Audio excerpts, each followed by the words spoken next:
Hey folks, it's a beautiful day. We got over 300 followers today. But let's start with this. We're going to do a review of the final offer for employees in the RSMC bargaining unit. So higher wages, they want to give you 13.59% over 4 years, of which you've already got 5%. We initially asked for 24. We reduced our demand to 19. It is important to note out that when Doug Ettinger was rehired, he got his 20% wage. He went from $500,000 to $600,000. The signing bonus is always a trap. They want to give you $1,000 if you work more than 6 scheduled hours per day, or $500 for all others, including on-call relief employees. That works out to about 12.5 cents an hour for the 4-year term, and then it's gone. It's not pensionable, and it is taxable. Defined pension, apparently they're not going to make any changes to the defined benefit pension, but they're also not going to make any improvements to it. Currently, they're taking a holiday from paying for it because it's so well funded. But the intention of it is to keep it well funded in the good times, so that when it comes to the bad times, it is well funded. But they're just going to skip that for you.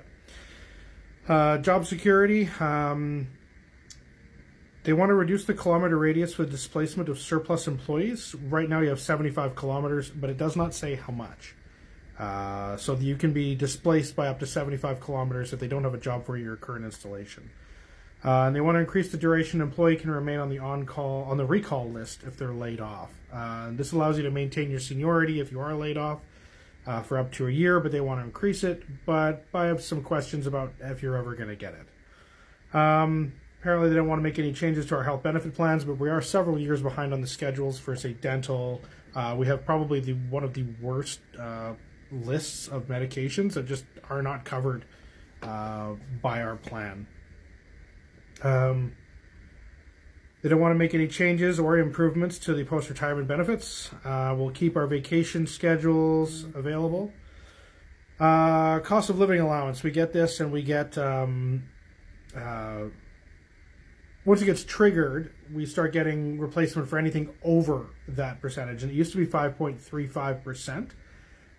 They want to change it to 7.16%. This is down from like 13% that they offered us last time. But the reality is we've only been over this once in the last 25 years, so it's unlikely you'll ever receive that. A good thing is they want to, for short-term disability program, they want to improve the short-term disability benefit to 80% of the regular wages for up to 30 weeks. So that increases it by 10%. It used to be 70%. They also make a mention here that employees are able to use their top-up credits to 95% of the regular wages when receiving EI benefits. But I don't think RSMCs have top-up credits. Correct me if I'm wrong.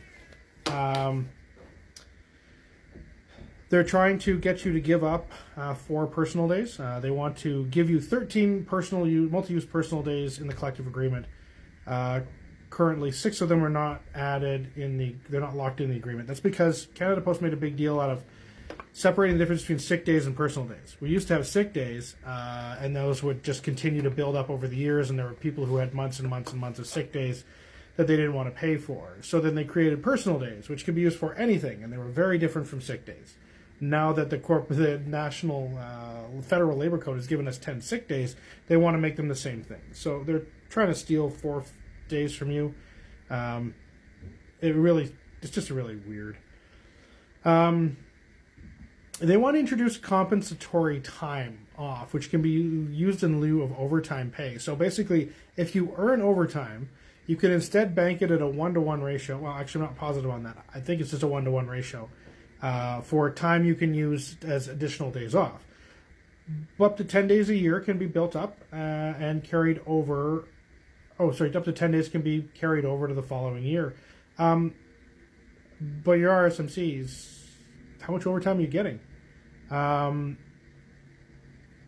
They would like to take all pre-positions and turn them into permanent flex employees. Currently, pre's get 12 hours of guaranteed work a week, but they want to increase that to 20, so that's a good thing.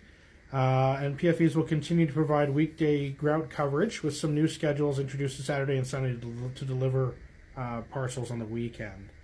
Actually, it doesn't say parcels, it just says Saturday and Sunday deliveries. But you'll have consecutive 2 days off every week. Mixed on that one. But mostly because of what they want to do next. So they're streamlining the staffing model for 7-day delivery, which is fine. The route holders will still work Monday to Friday as per required by the Canada Post Act. And they want to create weekend delivery through the permanent flex employees. I do have concerns about your PCI volumes. There's nothing in here that says that they have to deliver Class 3 parcels at any given time. So they may hold all those to the weekends, and this will drive your PCI volumes down, which will reduce the value of your route, which will then make the routes longer, which will get rid of more jobs. And I also have some questions about this hourly wage they want to introduce. They haven't talked about how much, but they apparently want to base the hourly rate of pay and use it after the routes are restructured under the new RSMC work measurement system. I don't know what that looks like. I have not seen it. What I've heard from our negotiating team is that they wanted to offer something like 75% of the values that they were giving letter carriers.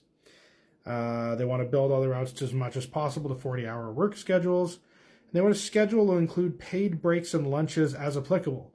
So the letter carriers do have paid breaks and lunches, but RSMCs, I think you get like a 10-minute break paid for every day if you're on a longer shift.